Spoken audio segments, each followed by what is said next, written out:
ملت رحمت اللہ علیہ کا کہ اتحاد زندگی ہے اور انتشار موت ہے۔ اتحاد کی اہمیت ہر دور میں رہی ہے، ہر زمانے میں رہی ہے، ہر عصر میں رہی ہے، لیکن جن حالات سے اس وقت پوری دنیا کے اندر امت مسلمہ دوچار ہے، اس دور میں اتحاد کی امت، اتحاد امت کی ضرورت، یعنی آپسی اتحاد کی ضرورت کچھ زیادہ ہی محسوس کی جا رہی ہے۔ لیکن اس کی کچھ شکلیں ہیں، اس کی کچھ شکیں ہیں، اس کی کچھ جو ہے وہ اس کے حوالے سے کوئی قاعدہ ہے، کوئی قواعد ہیں، اس کے حوالے سے اسلامی نظریات ہیں۔ جس آیے کریمہ میں اللہ تبارک و تعالیٰ نے محبوب کی امت کو متحد ہونے کا حکم دیا، اسی میں اللہ تبارک و تعالیٰ نے ایک شرط خود لگا دی ہے۔ جب بھی یہ شرط پائی جائے گی، مشرق والے مغرب سے متحد ہو جائیں، شمال والے جنوب سے متحد ہو جائیں، پوری امت متحد ہو جائے، اس میں کوئی مذائقے کی بات نہیں ہے۔ لیکن ایک نقطہ اللہ تبارک و تعالیٰ نے جو ہمیں عطا کیا ہے، اس کا ہمیشہ خیال رکھنا ہوگا۔ میرے پیارے آقا صلی اللہ علیہ وسلم کے پیارے دیوانوں، ہماری جماعت کے بہت عظیم مفکر نے اپنی قوم کو پیغام دیتے ہوئے کہا تھا کہ جب اتحاد زندگی اور انتشار موت ہے، تو جب گھر میں اتحاد ہوگا تو گھر کی زندگی ہوگی، محلے کا اتحاد ہوگا تو محلے کی زندگی ہوگی، ملک میں اتحاد ہوگا تو ملک کی زندگی ہوگی۔ اور ظاہر سی بات ہے، زندہ کو کوئی نقصان نہیں پہنچا سکتا، اس لیے کہ چونٹیاں اگر زندوں کی طرف بڑھے گی، اگر مینڈک زندوں کی طرف بڑھیں گے، اگر پتنگے زندوں کی طرف بڑھیں گے تو وہ اپنی چٹکیوں سے ان کو مسل کے ان کی اوقات یاد دلا دے گا۔ لیکن وہی انسان اگر مر جائے اور اس کی موت واقع ہو جائے تو پھر اللہ اکبر، اتنا بڑا انسان ہو، اللہ اکبر، اتنا بڑا انسان جس کے وجود سے لوگ گھبراتے ہوں، جب اس کی موت واقع ہو جاتی ہے تو اس کو چونٹیاں بھی کھاتی ہے۔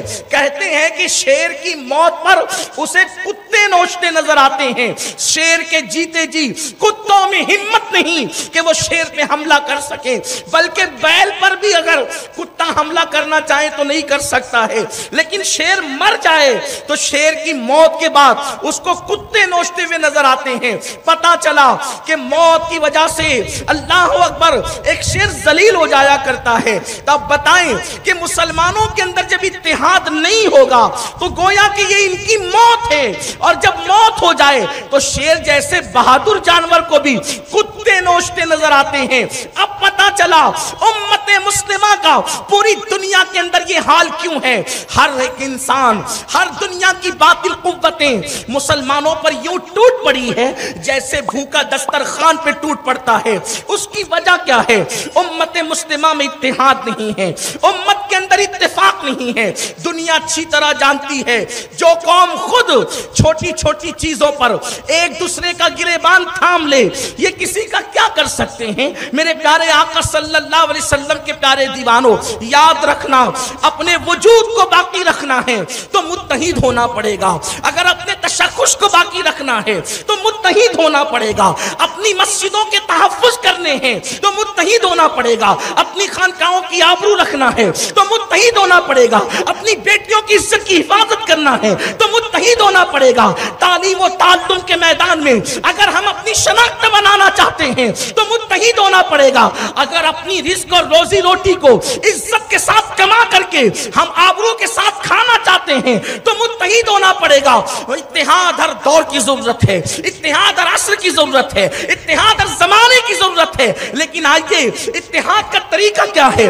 قرآن کہتا ہے وَاعْتَصِمُوا بِحَبْلِ اللَّهِ جَمِيعًا وَلَا تَفَرَّقُوا۔ اللہ اپنے بندوں کو اتحاد کے لیے پکار رہا ہے۔ اللہ کے بندو متحد ہو جاؤ، منظم ہو جاؤ، لیکن کس طرح سے؟ حبل اللہ کو پکڑ کر۔ اپنی طبیعت سے متحد نہ ہونا، اپنے انداز سے متحد نہ ہونا، اپنی فکر سے متحد نہ ہونا، اپنے انداز سے جو وہ اتحاد کی کوشش نہ کرنا۔